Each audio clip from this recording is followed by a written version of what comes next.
Olá, eu me chamo Israel e nesse vídeo a gente vai resolver um problema envolvendo a relatividade do tempo. Bom, um astronauta faz uma viagem de ida e volta em uma espaçonave, partindo da Terra e viajando em linha reta, com velocidade constante, durante 6 meses até um ponto no espaço. Então, ele volta ao ponto de partida com a mesma trajetória e mesma velocidade e constata que na Terra se passaram 1000 anos. Qual é o parâmetro beta associado a essa viagem? E existe alguma influência da trajetória nesse parâmetro beta? Para resolver esse tipo de problema, a gente tem que ver como que é a passagem do tempo vista de referenciais diferentes. E para isso, nós vamos imaginar um trem com um vagão, com uma pessoa dentro desse vagão, e na parte superior do vagão tem um espelho, e na parte inferior tem uma lanterna.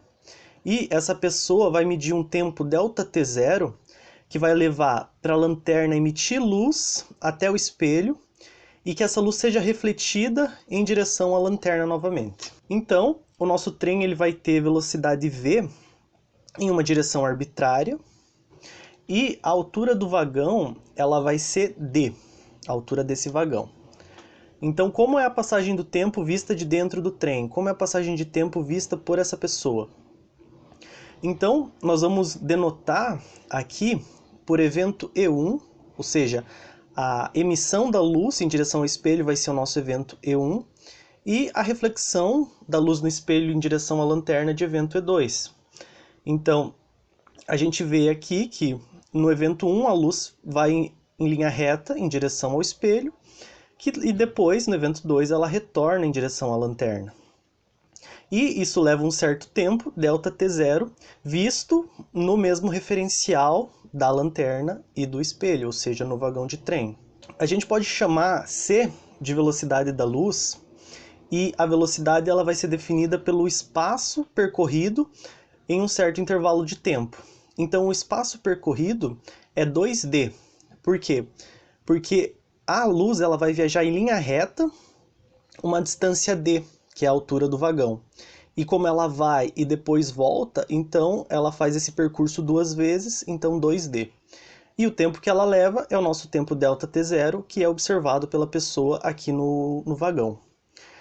Então, a gente pode isolar aqui o ΔT0, passando ele multiplicando para a esquerda, e depois dividindo tudo por c. Então, o nosso tempo ΔT0 vai ser igual a 2d sobre c. Agora, para uma pessoa que está vendo o trem de fora dele, no referencial, ela vai dizer que o tempo que vai levar para o evento 1 e o evento 2 acontecerem vai ser ΔT. Então, para essa pessoa, o evento 1, a emissão da luz, ela vai acontecer nesse instante, e a luz só vai chegar no espelho em cima do vagão num tempo posterior. Então, o caminho percorrido pela luz vai ser diferente. Ele vai ser esse caminho aqui, que a gente vai chamar de E1. E quando a luz for refletida aqui no espelho, ela vai chegar na lâmpada só num instante posterior, que a gente vai chamar aqui de evento 2.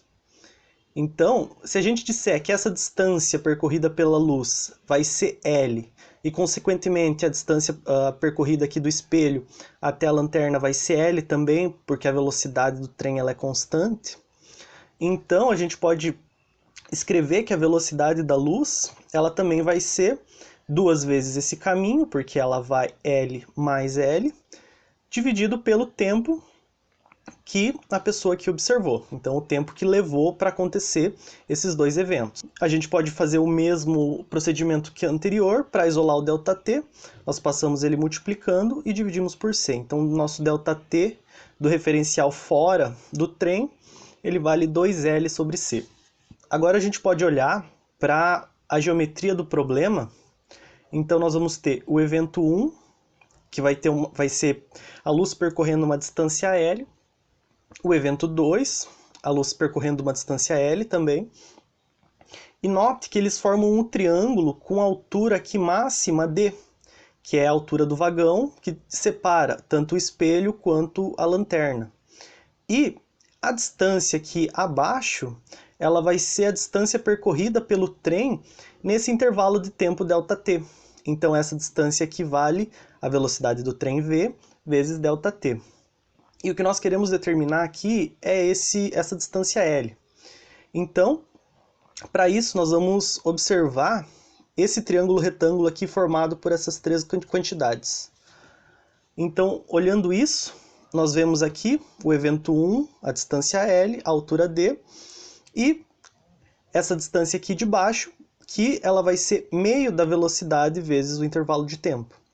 Agora, com o triângulo retângulo, nós podemos aplicar aqui uma lei de Pitágoras para obter o L. Então, fazendo isso, nós temos que o L quadrado vai ser o cateto ao quadrado mais o outro cateto ao quadrado. E a gente lembra que o nosso ΔT0 ele está em termos desse D. Então, isolando ele nessa expressão, a gente pode substituir na nossa lei de Pitágoras. Então, a gente tem que D vai ser igual a meio de C ΔT0. Substituindo, então, aqui na lei de Pitágoras, nós temos que o L quadrado vai ser igual a meio de V ΔT quadrado mais meio de C ΔT0 ao quadrado. Bom, agora o que nós vamos fazer vai ser passar esses termos meio aqui à esquerda, então meio ao quadrado e meio ao quadrado a gente pode fatorar. Eles vão ser 1/4, e passando aqui então multiplicando, nós vamos ter 4L ao quadrado igual a V ΔT quadrado mais C ΔT0 ao quadrado. Tirando a raiz de tudo, raiz de 4 é 2, raiz de L ao quadrado L, igual a raiz dessa quantidade aqui. Bom, agora nós vamos usar o fato que ΔT é igual a 2L sobre C.